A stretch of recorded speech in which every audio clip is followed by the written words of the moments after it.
What are some of the biggest obstacles you face, and what does resilience mean to you in terms of overcoming those challenges? 2009 was a bit of a difficult period. Nobody was hiring, or at the very least, that's what everybody was telling me when my applications was continually rejected.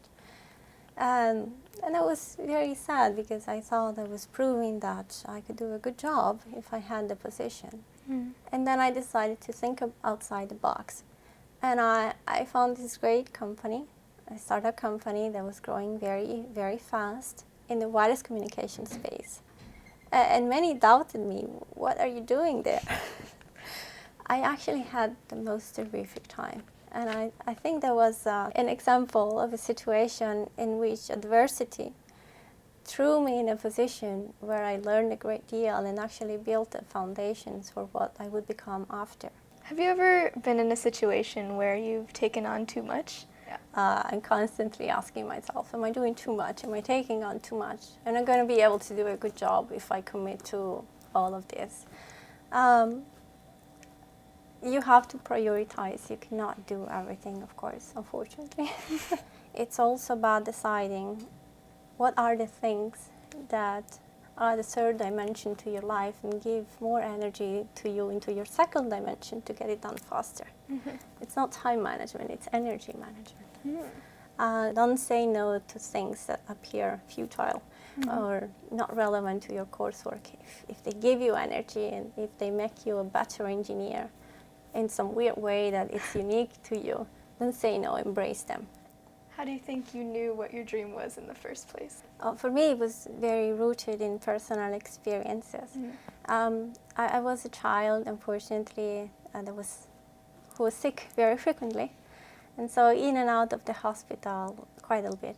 For me, every physician, every nurse, every person who took care of me, so incredibly lovely for so many months. It's an experience that gave me the passion to try and do anything in my power to try and help in the medical community. And I contemplated being a physician, but I am a geek at heart. So I thought I would combine these two dreams into one by becoming the person who enables the making of technologies for clinical applications. I feel like a lot of my frustration and stress comes from having so many opportunities and feeling pressured to make decisions and have those decisions stay.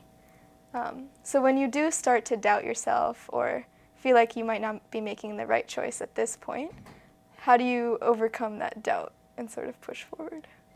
I always try to put it in the context of the bigger picture of what I want to achieve.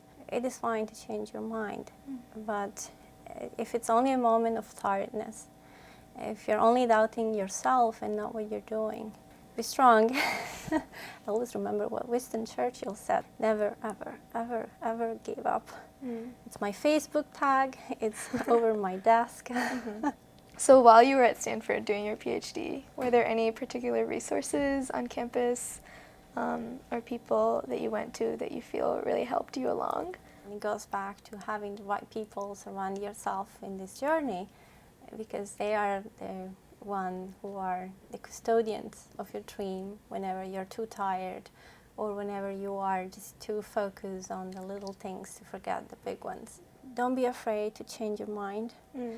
Just because you are on a track, if you know what your dream is, you're not abandoning it. Maybe you're just finding another path that is going to take you there. I understand the pressure of what people expect from you, especially if they are the ones who have made it possible for you to be on a certain track in the first place. Parents who invested a lot of hope and energy and money to give you an opportunity to be doing something. And so it's very hard to go back and say, thank you, but I actually have decided to try something new. If you show them, perhaps even by doing, that something else is making you happier, something else is making you more complete, they will see the light in your eyes, the energy, the passion, the results too. So how do you feel as students that we can prepare for this world where you're constantly switching between careers. And when you are in school, that's the best place in the world to be taking risks.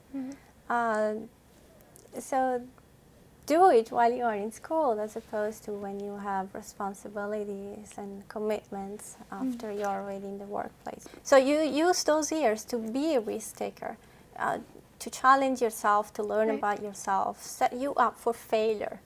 And in doing that, you can learn about yourself and become a person that's more resilient, that's stronger in the face of everything that can go wrong after you've left school. So when adversity throws you out of your path and it's out of your control, don't stop for 1 minute thinking about what you had lost. Embrace it fully and continue thinking about what you can bring back to your original path as soon as opportunity allows you to. And I don't want to take credit for it. I didn't plan for it. It just happened. And I look back at it and I say, wow, that was great.